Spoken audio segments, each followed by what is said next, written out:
जी, आदरणीय श्री श्यामलाल द्विवेदी जी, आदरणीय केपी त्रिपाठी जी,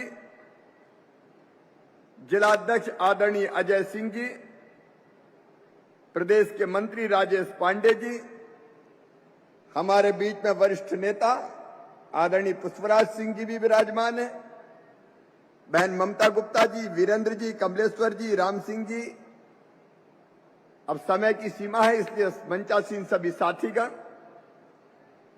सभी विधायक साथीगण जो अलग अलग प्रदेश में अलग अलग स्थानों से जुड़े हैं और प्रदेश भर से मुझे सुन रहे किसान बहनों और भाइयों, आप सबको दोनों हाथ जोड़ के शीश झुका के प्रणाम करता हूं, आप सबको नमस्कार करता हूं।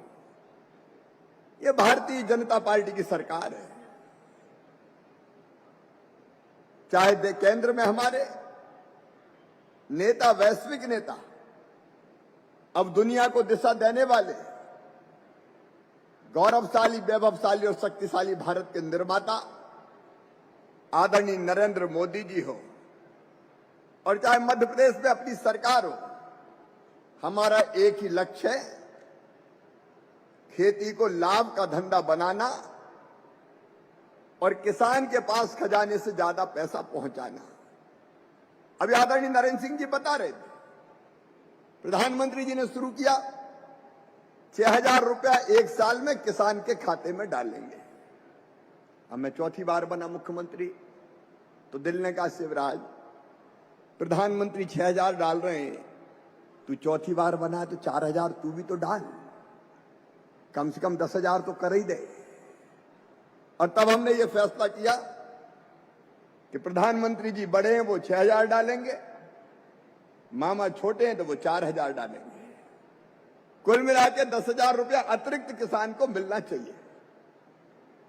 मैं बड़े किसानों की बात नहीं करता, लेकिन जो छोटे किसान हैं, 1 एकड़ वाले, 2 एकड़ वाले, 2.5 एकड़ वाले, सूखी खेती करने वाले, उनके लिए ये 10,000 रुपए की राशि वरदान है, वरदान। छोटी छोटी जमीन के टुकड़े जिनके पास है, उनको समय पर, अगर समय समय पर ये 10,000 मिल जाए, और आप देखिए 5 बार में 10,000 मिलते हैं, 3 बार प्रधानमंत्री जी डालते, 2 बार मैं डालता हूं, तो आप ये मानिए कि 2.5 महीने के अंतराल से 2-2 हजार रुपया खाते में पहुंचते रहते हैं, तो कई बार कई काम बहुत आसान हो जाते हैं। एक प्रधानमंत्री किसान सम्मान निधि और दूसरी मुख्यमंत्री किसान कल्याण योजना। और अकेली योजना नहीं, मुझे रीवा से मोह है, और थोड़े दिन गैप हो जाता है बिंद में आए बिना, तो मुझे बेचैनी होने लगती है, क्योंकि मैंने हमेशा कोशिश की है, अगर इंदौर, उज्जैन और भोपाल चक्कर लगेंगे तो रीवा को भी पीछे में किसी भी कीमत पर नहीं रहने दूंगा। और ये जब 2-1-2.5 महीने हो जाते हैं तो मुझे लगता है रीवा चलो, बिंद चलो, गणेश जी सतना भी आना है। और इसलिए मैं हमेशा सोचता हूं कि कोई ना कोई कार्यक्रम ऐसा करूं जिससे बिंद की इस पवित्र धरा को आके प्रणाम कर लूं, आप सब बिंद वासियों को प्रणाम कर लूं, आप सब रीवा वासियों को प्रणाम कर लूं। मैं सच कहता हूं, मुझे चैन नहीं पड़ता, मुझे लगता है कि दिन थोड़े ज्यादा हो रहे, और मैं ऋणी हूं बिंद का, खुलेआम बार बार कहता हूं, बिंद वालों, आपने भारतीय जनता पार्टी को समर्थन देने में कोई कसर नहीं छोड़ी। मैं विकास और जनता के कल्याण में कोई कसर नहीं छोड़ने वाला। और जब 2-1 महीने पहले इसी मैदान में आए थे, 2 ही महीना हुआ होंगे, 2-1 महीने पहले इसी मैदान में आए थे, तब आपने एक तो एयरपोर्ट की बात करी थी, तब एयरपोर्ट के टेंडर हो गए। एक और कौन सी बात करी थी? हाँ, बाणसागर का बैलेंस वर्क।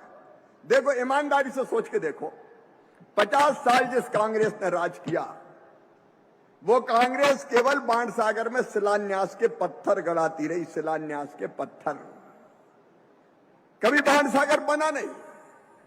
7.5 लाख हेक्टेयर जमीन में कुल सिंचाई की व्यवस्था, और वो भी अकेले कांग्रेस की नहीं थी, राजा, महाराजा, अंग्रेज, उन सब ने जो कोशिश की उसका भी परिणाम था 7.5 लाख। आज मैं गर्व के साथ कहता हूं मध्य प्रदेश वासियों कि उस सिंचाई को बढ़ा के कर दिया हमने। 13 लाख हेक्टेयर जमीन में आज सिंचाई हो रही है पूरे मध्य प्रदेश में। आज मैं बता रहा हूं आपको 66,000 करोड़ की योजनाएं और हमने स्वीकृत किए 30,000 करोड़ की योजनाओं पे इस साल काम प्रारंभ हो रहा है। अब यहां चाहे नई गढ़ी हो, चाहे पंडित जी त्योंथर हो, श्यामलाल जी सिमरिया भी हो, चाहे देवराज जी का क्षेत्र हो, कोई का क्षेत्र नहीं बचेगा। कह दो बिंद के कोने कोने में जाके ये भारतीय जनता पार्टी की सरकार हर खेत तक पानी पहुंचाने में कोई कसर नहीं छोड़ेगी। और आज उसी का परिणाम पूरे प्रदेश में हो रहा है। कोई संभाग नहीं छूटा है। ग्वालियर चंबल हो, विंध्य बुंदेलखंड हो, बुंदेलखंड वासियों प्रधानमंत्री जी को भी मैं हृदय से धन्यवाद देता हूं। 44,000 करोड़ रुपए की कैन बेतवा योजना जोड़ने की बन गई हमारी। जल्दी टेंडर होंगे और लगभग 20 लाख एकड़ जमीन में सिंचाई करेंगे हम। 20 लाख एकड़ जमीन में। मैं जानता हूं किसान भाइयों सूखी खेती में क्या रखा है। कई बार जितना बो के आओ उतना काटने की स्थिति नहीं बनती, लेकिन खेतों में अगर सिंचाई होती। आज रीवा देख लीजिए, रीवा उदाहरण है। रीवा का विकास आप देख लीजिए, लेकिन केवल सड़कों का विकास नहीं हुआ है, केवल फ्लाईओवर नहीं बन रहे। आप रीवा के मकान देख लीजिए, रीवा की दुकान देख लीजिए, रीवा में नई चमक नजर आ रही है। और इसका कारण है कि फसल अच्छी हो रही है तो किसान के पास पैसा आ रहा है, फसल बेचता पैसा आता है और वो पैसा लेके बाजार में जाता है तो व्यापारी की दुकान चलती है। व्यापारी की दुकान चलती है तो कारखाने का माल उठता है, कारखाने का माल उठता है तो पूंजी का निर्माण होता है, और पूंजी का निर्माण होता है तो नए कारखाने खुलने लगते हैं। विंध्यवासियों और मध्य प्रदेश वासियों, आज मध्य प्रदेश की विकास दर 19.7% है। देश में हिंदुस्तान में सबसे ज्यादा विकास दर है तो अपने मध्य प्रदेश की है। और उसका एक बड़ा कारण किसानों के हाथ में ज्यादा पैसा आना है।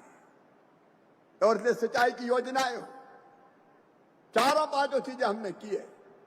उत्पादन की लागत घटे, उत्पादन बढ़े, अगर किसान को नुकसान हो जाए तो भरपूर राहत दें। मध्य प्रदेश के किसान बहनों और भाइयों, चौथी बार मैं मुख्यमंत्री बना तो कहते हुए तकलीफ होती है। कमलनाथ सरकार ने फसल बीमा योजना के 2200 करोड़ रुपया प्रीमियम जो राज्य सरकार था वो ही जमा नहीं किया, इसलिए 3,000 करोड़ रुपया किसानों को मिला ही नहीं।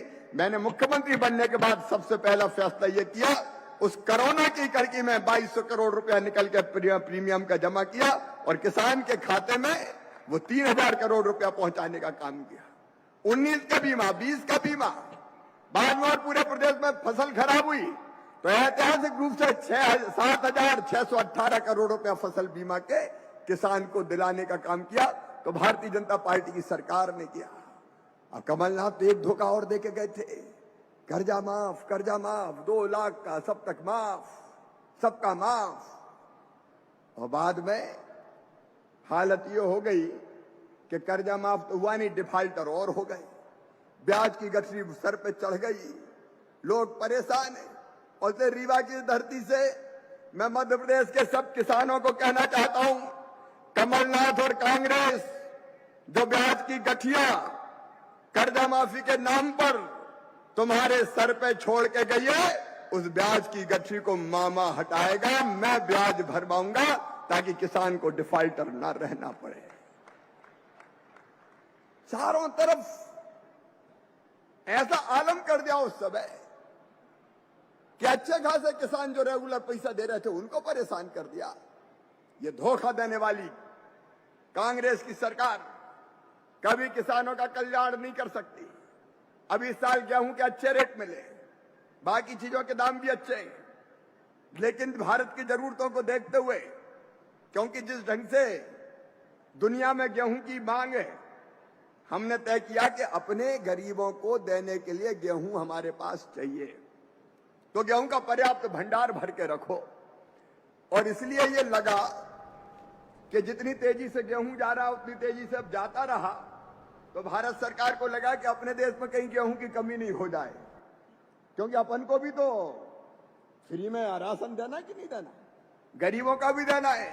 देखो भाई, तो 1700 करोड़ की राशि का वितरण किया है 82 लाख कृषक परिवारों के लिए। मुख्यमंत्री को आप सुन रहे थे, जहां पर ये बड़ा कार्यक्रम रीवा में आयोजित किया गया।